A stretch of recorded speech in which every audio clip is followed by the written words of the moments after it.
മലയാള സാഹിത്യരംഗത്തെയും മലയാള ചലച്ചിത്ര രംഗത്തെയും ഒക്കെ തൻ്റെ പ്രതിഭ കൊണ്ട് വളരെയധികം ഉന്നതിയിലേക്ക് എത്തിച്ചിട്ടുള്ള എഴുത്തുകാരനാണ് എം.ടി. വാസുദേവൻ നായർ. അദ്ദേഹത്തിൻ്റെ ചെറുകഥകൾ മലയാള സാഹിത്യത്തിലൊരു നൂതനമായ ഭാവുകത്വത്തെ ഉണ്ടാക്കി എന്ന കാര്യത്തിലൊരു സംശയമില്ല. അദ്ദേഹത്തിൻ്റെ സമകാലികരായിരുന്ന എഴുത്തുകാർ വളരെ ചെറിയ ആരാധകരെയാണ് സൃഷ്ടിച്ചിരുന്നെങ്കിൽ മലയാളക്കരയെ ഒന്നടങ്കം തൻ്റെ ആരാധകനാക്കി മാറ്റുന്ന രചനാ വൈഭവമുള്ള എഴുത്തുകാരനായിരുന്നു എം.ടി. വാസുദേവൻ നായർ. അദ്ദേഹത്തിൻ്റെ ചെറുകഥകളാണെങ്കിലും നോവലുകളാണെങ്കിലും അതുപോലെ തന്നെ അദ്ദേഹത്തിൻ്റെ സിനിമാ തിരക്കഥ എന്ന് പറയുന്നത് സാധാരണഗതിയിൽ നമ്മളൊന്നും കണ്ടു പരിചയിച്ചിട്ടില്ലാത്തൊരു കാലഘട്ടത്തിൽ എം.ടിയുടെ തിരക്കഥകൾ പോലും വലിയ തോതിൽ വിറ്റഴിക്കപ്പെട്ടിരുന്നു. അതുതന്നെ ഒരു സാഹിത്യകൃതിയായി മാറിയിരുന്നു.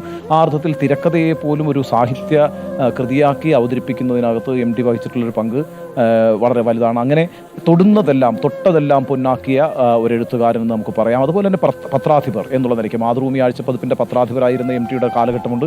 ആ കാലഘട്ടത്തിലാണ് കേരളത്തിലെ ഏറ്റവും പ്രധാനപ്പെട്ട എല്ലാ എഴുത്തുകാരെയും എം.ടി അവതരിപ്പിച്ചുള്ളത്. മുകുന്ദനാണെങ്കിലും സേതുവിൻ്റെ പാണ്ഡവപുരം എന്ന നോവൽ എം.ടി മുൻകൈ എടുത്താണ് മാതൃഭൂമിയിൽ പ്രസിദ്ധീകരിക്കുന്നത്. അന്നത്തെ കാലഘട്ടത്തിൽ അങ്ങനെ ഒരു നോവൽ ഒരാഴ്ചപ്പതിപ്പ് പ്രസിദ്ധീകരിക്കുക എന്നൊക്കെ പറയുന്നത് അത്തരത്തിലൊരു നോവലിൽ ഉൾക്കൊള്ളാൻ പാകത്തിൽ സമൂഹം മാറിയിട്ടില്ലാത്തൊരു കാലഘട്ടത്തിലാണ് മാതൃഭൂമി ആഴ്ചപ്പതിപ്പിൽ സേതുവിൻ്റെ പാണ്ഡവപുരം എന്ന് പറഞ്ഞ നോവൽ അദ്ദേഹത്തിൻ്റെ എം.ടിയുടെ തന്നെ ഇനിഷ്യേറ്റീവിൽ അദ്ദേഹം അത് പ്രസിദ്ധീകരിക്കുന്നത്. ഒ.വി. വിജയൻ്റെ ഖസാക്കിൻ്റെ ഇതിഹാസം അടക്കമുള്ള കൃതികളൊക്കെ തന്നെയും മലയാളത്തിലേക്ക് അവതരിപ്പിക്കുന്നതിൽ എം.ടി എടുത്തിട്ടുള്ള വളരെ പ്രധാനപ്പെട്ടൊരു മുൻകൈയുണ്ട്. ഒരു എഴുത്തുകാരനായിരിക്കുമ്പോഴും നോവലിസ്റ്റ് ആയിരിക്കുമ്പോഴും തൻ്റെ സഹ എഴുത്തുകാരോട് അദ്ദേഹം കാണിച്ചിട്ടുള്ള ബഹുമാനം വളരെ വലുതാണ്. അത് മാതൃകയാക്കേണ്ടതാണ്. ഒരു എഴുത്തുകാരന് മറ്റൊരു എഴുത്തുകാരനോട് അദ്ദേഹത്തിൻ്റെ കൃതികളോട് ഇത്തരത്തിലൊരു അടുപ്പമുണ്ടാകുമോ എന്ന് അത്ഭുതപ്പെടും വിധത്തിൽ എം.ടി പുതിയ എല്ലാ എഴുത്തുകാരെയും പ്രോത്സാഹിപ്പിച്ചിരുന്നു. അത് ഏറ്റവും പുതിയ തലമുറയിൽപ്പെട്ട എഴുത്തുകാരെ വരെ വായിക്കാൻ എം.ടി ശ്രമിച്ചിട്ടുണ്ട്.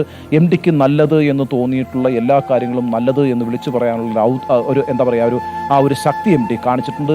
മോശമായൊരു കാര്യത്തെ മോശമാണ് എന്ന് പറയുന്നതിനകത്തും എം.ടി ഒരു വിട്ടുവീഴ്ചയും ചെയ്തിട്ടില്ല. ഏറ്റവും ഒടുവിൽ പിണറായി വിജയൻ സർക്കാരിനെ സംബന്ധിച്ചുള്ള എം.ടിയുടെ വിമർശനം വന്നതുപോലും വളരെ ശക്തമായ ഭാഷയിലാണ് അദ്ദേഹത്തിൻ്റെ വിമർശനം ഉന്നയിച്ചത്. ആ വിമർശനത്തെ ഉൾക്കൊള്ളാനാണ് പിണറായി വിജയൻ തയ്യാറായത്, മറിച്ച് അതിനോടൊരു പ്രതിരോധം ഉണ്ടാക്കാനല്ല. അത് എം.ടിയുടെ ഒരു വലിപ്പത്തിൻ്റെ അടയാളം തന്നെയാണ്. സാധാരണഗതിയിൽ ഒരു സർക്കാരിനെയൊക്കെ ഒരു എഴുത്തുകാരൻ വിമർശിച്ചാൽ ആ വിമർശിക്കുന്ന എഴുത്തുകാരനെതിരായിട്ട് വലിയ പ്രതിരോധം ഉണ്ടാവുക, അദ്ദേഹത്തിനെതിരായിട്ട് വലിയ ആക്ഷേപങ്ങൾ ഉണ്ടാവുക, അദ്ദേഹത്തിനെതിരായിട്ട് വലിയ ആരോപണങ്ങൾ ഉന്നയിക്കുക, ഈ രീതിയിലൊക്കെയുള്ള അത്തരം പ്രവർത്തനങ്ങളിലേക്കൊന്നും പോകാതെ എം.ടി ഒരു വിമർശനം ഉന്നയിച്ചപ്പോൾ ആ വിമർശനത്തെ ഉൾക്കൊള്ളാനായിട്ട് പിണറായി വിജയൻ കാണിച്ചൊരു മനസ്സുണ്ട്, അല്ലെങ്കിൽ ആ പാർട്ടി കാണിച്ചൊരു മനസ്സുണ്ട്. അത് എം.ടി എന്ന് പറയുന്ന വലിയ എഴുത്തുകാരനോടൊരു ആദരവാണ്. ആ വിമർശനത്തെ ഉൾക്കൊള്ളാൻ കാണിക്കുന്നത് അദ്ദേഹത്തിൻ്റെ വാക്കുകൾക്ക് നൽകുന്നൊരു വിലയാണ്. ആ അർത്ഥത്തിലൊക്കെ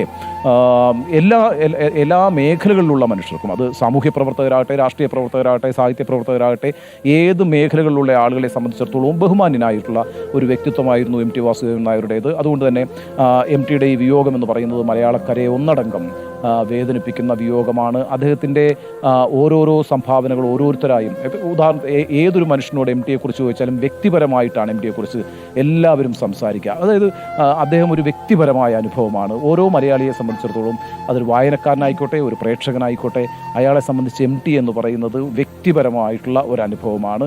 ആ അർത്ഥത്തിൽ ഓരോ മനുഷ്യരോടും അടുത്തു നിൽക്കുന്ന അങ്ങനെ ഓരോ മനുഷ്യനും ചേർത്തു പിടിക്കുന്ന എഴുത്തുകാരൻ എന്നുള്ള നിലയ്ക്ക് മലയാളത്തിൽ വിരലെണ്ണാവുന്ന എഴുത്തുകാരെ ഉണ്ടായിട്ടുള്ളൂ. ഒരു പക്ഷേ അങ്ങനെ ഒരു അവസാനത്തെ എഴുത്തുകാരൻ പോലുമാണ് എം.ടി വാസുദേവൻ നായർ. അങ്ങനെ മലയാളികൾ ധാരാളമായി വായിക്കുന്ന, എല്ലാ മലയാളികളും വായിക്കുന്ന എഴുത്തുകാരൊക്കെ വളരെ അപൂർവമാണ്. എം.ടി വാസുദേവൻ നായർ അങ്ങനെയല്ല. എം.ടി വാസുദേവൻ നായർ ഓരോ മനുഷ്യൻ്റെയും വ്യക്തിപരമായ അനുഭവമാണ്. ഒരർത്ഥത്തിൽ എല്ലാ വീടുകളിലും ഇന്ന് എം.ടി വാസുദേവൻ നായരുടെ നിര്യാണം എന്ന് പറയുന്നത് എല്ലാ വീടുകളിലും സംഭവിക്കുന്ന ഒരു വിയോഗം പോലെയാണ്. അങ്ങനെ എം.ടി കേരളത്തെ ഒന്നാകെ സ്വാധീനിക്കുകയും മലയാളി ജീവിതത്തെ കഴിഞ്ഞ 7 പതിറ്റാണ്ടുകൾ തൻ്റെ സാരസ്വതമായ കഴിവുകൾ കൊണ്ട്, രചനാവൈഭവം കൊണ്ട് സമ്പുഷ്ടമാക്കുകയും ചെയ്തിട്ടുള്ള എഴുത്തുകാരനാണ്, പ്രതിഭാധനായ എഴുത്തുകാരനാണ്.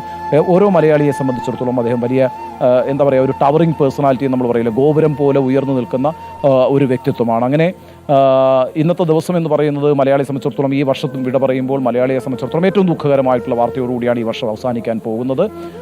കഴിഞ്ഞ 7-7.5 പതിറ്റാണ്ട് കാലം കേരളീയ ജീവിതത്തിൽ നിറഞ്ഞു നിന്ന, മലയാളിയുടെ ജീവിതത്തെ സ്വാധീനിച്ച, മലയാളിയുടെ ജീവിതത്തെ സമ്പന്നമാക്കിയ പ്രതിഭാധനായ ഒരു എഴുത്തുകാരനാണ് വിട പറഞ്ഞിരിക്കുന്നത്.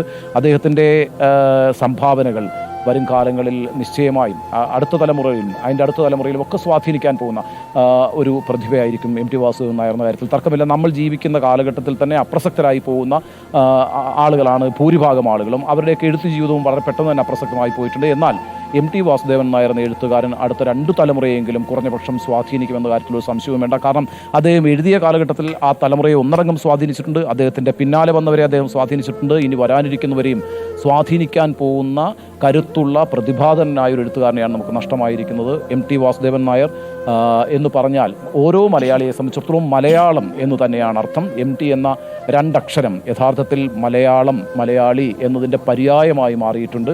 അങ്ങനെ പ്രതിഭാതനായ ഒരു എഴുത്തുകാരനെയാണ് നമുക്ക് നഷ്ടമായിരിക്കുന്നത്. അടുത്ത 9 മണിയോടുകൂടി മുഖ്യമന്ത്രി പിണറായി വിജയൻ ഇവിടെ എത്തുമെന്നാണ് പ്രതീക്ഷിക്കുന്നത്. അദ്ദേഹം ആദരാഞ്ജലികൾ അർപ്പിക്കും. അതിനുശേഷം അദ്ദേഹത്തിൻ്റെ MTയുമായി അടുത്ത് പ്രവർത്തിച്ചിരുന്നവരും MTയെ സ്നേഹത്തോടെ നോക്കിക്കണ്ടവരുമായിട്ടുള്ള ഒട്ടേറെ ആളുകൾ ഇങ്ങോട്ടേക്ക് വന്നുകൊണ്ടിരിക്കുകയാണ്. അവരെല്ലാവരും അന്ത്യോപചാരം അർപ്പിച്ചുകൊണ്ടിരിക്കുകയാണ്.